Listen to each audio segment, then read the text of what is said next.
Oh my dear Pez God, what has happened? Thou is not good. Well, welcome to Fog. These are sad times. It wasn't even a year ago when I made a video that praised Pez 21 as quite possibly the best football game of all time, and now this video, a year later, is all about how Pez 22 or eFootball 22, whatever the name is actually in fact the worst football game of all time, because it actually might be.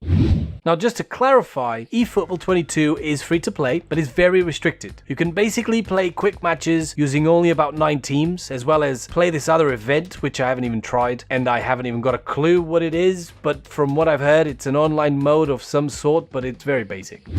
In all fairness to Konami, they have taken a risk in doing what they've done, which was to change the business model, if you want to label it that, by going cross-play, free-to-play, and rebranding it eFootball. I mean, in essence, it is a good thing, and it's certainly where it's all headed as far as the evolution of gaming goes. Free-to-play as well as cross-play are definitely here to stay, and there's now even rumors that EA will be doing the exact same thing with FIFA 23, in terms of going free-to-play and cross-play. Not that it will be the worst game ever, although it probably will. Anyway, the only real problem I have with this model is that it does somewhat take away the stigma that is associated with in-game microtransactions. What I mean by that is, if the game is totally free to play and then allows players to buy extra game modes in-game, it sort of makes microtransactions and in-game purchases a very normal, everyday thing, which in my opinion is definitely not good. In terms of the game itself, I guess for me it started back in June or July whenever Konami released the short demo, which was to stress test their servers, I think they called it. I downloaded it on the PS4 and I played a few games. I remember thinking, wow, this is really terrible. But at the same time, I believed it was just a very basic release of the gameplay, and I didn't really think much else. I honestly thought that, by the time the game was out, and especially with next gen, and especially the fact that Konami had been making this game for 2 years because they didn't actually release a new game in 2021, that the new 2022 Pez would be phenomenal. But unfortunately, I have never been so wrong. Okay, I said it.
The main negative aspect for me is really by far the graphics. And I know that is what everyone else is also saying, but I mean, it's really terrible. The thing about it is that Pez has always actually had really good graphics. There's always been this swag about Pez graphically, which in my opinion, a lot of the times made FIFA graphics look quite cartoonish as well. But with eFootball 22, I mean, it's all gone wrong. Players don't even look human at times. The player movement looks really terrible, and one of the biggest graphical problems, at least for me, was actually the pitch, the ground, the grass. It just doesn't look right. It's sort of grainy and the color looks off, and I don't know, it's really strange why that's happened. It's honestly worse than pretty much any other Pez I've ever played, and I've played pretty much all of them. I'm well and truly disappointed, which is, probably a good thing that the game is free, because at least we get to try it out before paying anything for it.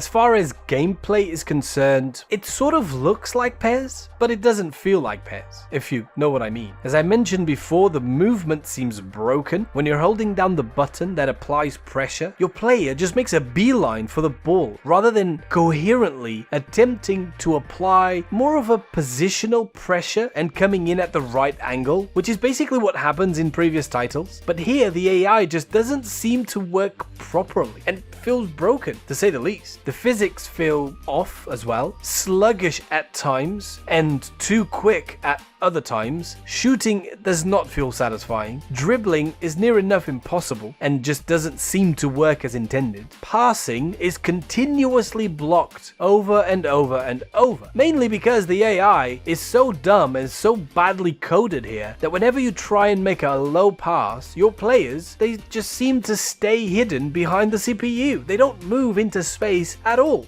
It's all just truly awful. I absolutely cannot bring myself to play any more of it. I'd rather play PES 1 than this mess of a game. All in all, PES 22 or eFootball 22 is just honestly pretty horrendous. Konami have truly messed this one up like never before. And sure, they have messed up in the past, but not this badly. It's honestly baffling. Konami had the most amount of time they've ever had in terms of development since they didn't have to make a new PES in 2021 because they just called it a season update. But the game itself was the exact same as PES 2020, which makes this whole ordeal even more baffling. I'm sure they're hard at work to try and get it fixed as much as they can, and at least we know it can't really get any worse, correct? Surely, at the very least, they can fix all or at least some of the bugs, but the gameplay isn't really gonna change much, is it? I don't think it is. Or the graphics. But who knows, right? There's always hope, I guess. Let me know what you think. I mean, have you played it? It's really terrible, isn't it? Let me know your thoughts. Put it in the comments. I guess I'll see you in the next one. Goodbye.